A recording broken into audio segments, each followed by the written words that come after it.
अस्सलाम वालेकुम students, welcome to computer and information technology series. इस सीरीज़ में हम लोग कोशिश करेंगे कि हम लोग कंप्यूटर साइंस के मोस्ट बेसिक कॉन्सेप्ट से स्टार्ट करें। ये लेक्चर कंप्यूटर साइंस के हर student first year second year BSc PS हर स्टूडेंट्स के लिए हैं। चलें हम लोग यहाँ पे कोशिश करेंगे कि हम लोग कंप्यूटर साइंस के मोस्ट बेसिक्स कॉन्सेप्ट से स्टार्ट करें। यहाँ पे कंप्यूटर की डेफिनेशन देख लेते हैं। होपफुली आप सब स्टूडेंट्स को कंप्यूटर की डेफिनेशन तो पता होगी, लेकिन एक बार ओवरव्यू ले लेते हैं।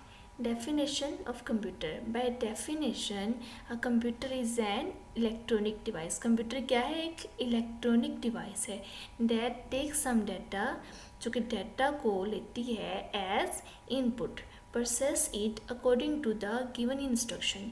इंस्ट्रक्शन कौन देता है? इंस्ट्रक्शंस हम यूज़र देते हैं, एंड यूज़र। एंड यूज़र किन्हें कहते हैं? वो यूज़र जो हम लोग हैं। हम लोग क्या है? एक एंड यूज़र हैं। वो ये डाटा को प्रोसेस करता है उस इंस्ट्रक्शन के मुताबिक जो एक यूज़र उसको देता है, एंड कन्वर्ट इट, और कन्वर्ट करता है इसको यूज़फुल इंफॉर्मेशन में एज आउटपुट, जिसे कि हम लोग आर्जी तौर पे और परमानेंटली भी स्टोर कर सकते हैं। यहाँ पे आप लोग देखेंगे वर्क फ्लो है कंप्यूटर का। सबसे पहले क्या होता है कि हम लोग कंप्यूटर में जो चीज़ एंटर करते हैं, जो डाटा उसको देते हैं, वो क्या होती है? Input. The anything that we enter into the computer is called input. ये क्या होती है? इनपुट होती है। और इनपुट पे जो प्रोसेस होता है, उसके बाद जो आफ्टर प्रोसेसिंग जो हमारे पास फॉर्म आती है, वो क्या होती है? आउटपुट। आउटपुट वो चीज़ जो हम लोग कंप्यूटर हमें डिस्प्ले करवाता है, कंप्यूटर हमें रिज़ल्ट के तौर पे देता है, उसे क्या कहते हैं? आउटपुट कहते हैं। चलें आप लोग ये सोच रहे होंगे डाटा क्या है, इन्फॉर्मेशन क्या है। हम लोग इन दोनों की भी डेफिनेशन देखते हैं। What is data? Data क्या है? Data is a collection of raw facts, figure related to an object. raw किसे कहते हैं? मीनिंगलेस, वो चीज़ जिसका कोई मतलब ना हो, मीनिंगलेस हो। फैक्ट्स एंड फिगर, अदाद शुमार, मतलब कि वो अदाद शुमार जो मीनिंगलेस है, उनका कोई मतलब नहीं है, रिलेट करते हैं एक ऑब्जेक्ट से। अब क्वेश्चन ये आता है कि ऑब्जेक्ट क्या है? Object can be a person, place, event और anything which data is collected. आप लोग सिंपल वर्ड में कह सकते हो anything that exist in the world is called object.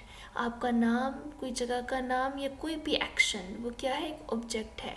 और डाटा में क्या कुछ इंक्लूड हो सकता है ये देख लेते हैं। डाटा कैन बी टेक्स्ट हो सकते हैं, number, images, sound and videos. Data can be process, data को प्रोसेस किया जाता है to produce useful information. Data को हम लोग क्यों प्रोसेस करते हैं? कि उससे हम लोग एक यूज़फुल इंफॉर्मेशन एक्सेस कर सकें। इसकी एक एग्जांपल देख लेते हैं। कहते हैं द डाटा ऑफ स्टूडेंट में consist of roll number, student name, father name. ये जो सब चीज़ें हैं ये रॉ मटेरियल है, ये रॉ है, इनका कोई मीनिंग नहीं है, ये सब मीनिंगलेस है। स्टूडेंट का roll number, name, father name, marks of student in different subject. लेकिन इनका मकसद क्या है? कि हम लोग ये स्टूडेंट से डाटा इसलिए लेते हैं कि हम लोग स्टूडेंट के रिकॉर्ड को मेंटेन रख सकें कि जब तक आप उस तलीमी इदारे में तलीम हासिल कर रहे हो। इस डाटा को आफ्टर प्रोसेसिंग जो हमारे पास फॉर्म आएगी वो होगी मीनिंगफुल फॉर्म। वो अब देख लेते हैं डेफिनेशन में। ये तो थी डाटा की डेफिनेशन। जैसा कि डाटा की डेफिनेशन में हम लोग पढ़ चुके हैं कि डाटा क्या है? कलेक्शन है रॉ फैक्ट्स एंड फिगर की, जो रिलेट करते हैं एक ऑब्जेक्ट से। ठीक हो गया? आई थिंक आप लोग को ये डेफिनेशन समझ आ चुकी होगी। चलें अब नेक्स्ट डेफिनेशन देख लेते हैं इंफॉर्मेशन की। What is information? The manipulated and processed form of data. Data की कौन सी फॉर्म? प्रोसेस्ड। जो आफ्टर प्रोसेसिंग फॉर्म आएगी वो क्या होगी? प्रोसेस्ड फॉर्म होगी। उसे क्या बोलेंगे? इंफॉर्मेशन। डाटा की प्रोसेस्ड फॉर्म को इंफॉर्मेशन बोलेंगे। Information is meaningful then data. Of course कोई भी चीज़ है उस पर वर्किंग कर ली जाए, उसको उसकी दूसरी फॉर्म जब आएगी, आफ्टर प्रोसेसिंग जो फॉर्म आएगी वो मीनिंगफुल होगी, वो हमारे काम की होगी।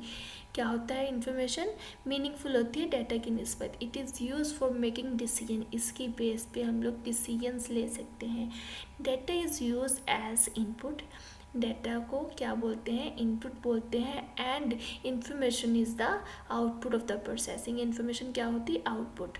आप लोग याद रखिएगा, वो डाटा या इंस्ट्रक्शंस जो हम लोग कंप्यूटर के अंदर एंटर करते हैं, ये टाइप करते हैं, अगर फ़र्ज़ करें हम लोग कीबोर्ड से कुछ टाइप करें, इट्स मीन कि हम लोग कंप्यूटर के अंदर कुछ एंटर कर रहे हैं, कंप्यूटर के अंदर कुछ भेज रहे हैं। वो जो हम लोग कंप्यूटर के अंदर एंटर चीज़ कर रहे हैं वो है इनपुट। और जो कंप्यूटर, अगर हम लोगों ने कंप्यूटर पे हम लोगों ने टाइप किया है कि 2+2 चला गया, अब इक्वल किया, हम लोगों ने जब आंसर मॉनिटर डिस्प्ले करवाएगा वहाँ से जो रिज़ल्ट आएगा वो क्या होगी, इन्फॉर्मेशन जो आएगी वो होगी आउटपुट। इन्फॉर्मेशन क्या है, कहते हैं इन्फॉर्मेशन डिपेंड करती है डाटा पे। ये बच्चों हमेशा बात याद रखना कि इन्फॉर्मेशन डिपेंड करती है डाटा पे, ना कि डाटा डिपेंड करता है इन्फॉर्मेशन पे। एग्जांपल देखते हैं, the data of the student can be processed to produce information such as marks and grade of the student। एक और एग्जांपल देख लेते हैं, अगर फ़र्ज़ करके हमारे पास स्टूडेंट्स का डाटा पड़ा हुआ है, स्टूडेंट के नेम्स पड़े हुए हैं, लेकिन हम लोग चाह रहे हैं कि उन स्टूडेंट्स को फाइंड आउट करें जो कि फैसलाबाद से बिलोंग करते हैं। हम यहाँ पे प्रोसेस करेंगे, आफ्टर प्रोसेसिंग जो हमारे पास नेम आएंगे वो सिर्फ उन स्टूडेंट्स के होंगे जो फैसलाबाद से बिलोंग करते होंगे। पहले वो सारा डाटा था वो सारा मीनिंगलेस था, लेकिन हम लोगों ने उसको डिमांड की कि हमें यहाँ पे सिर्फ वो डाटा चाहिए, उन स्टूडेंट्स को फाइंड आउट करो कि जो फैसलाबाद से बिलोंग करते हैं। उसने उस पर प्रोसेसिंग की, क्यूरी चलाई कोई, कि उसके बाद जो हमारे पास रिज़ल्ट आया वो उन स्टूडेंट्स के सिर्फ नेम थे जो सिर्फ फैसलाबाद से बिलोंग करते थे। अब जो फैसलाबाद के स्टूडेंट्स के नेम आए हैं वो हमारे पास इंफॉर्मेशन है। आई थिंक कि हम लोगों ने कंप्यूटर की डेफिनेशन को, डाटा की डेफिनेशन को, इंफॉर्मेशन की डेफिनेशन को अच्छे तरीके से समझ लिया है। Thanks for watching. अल्लाह हाफिज़।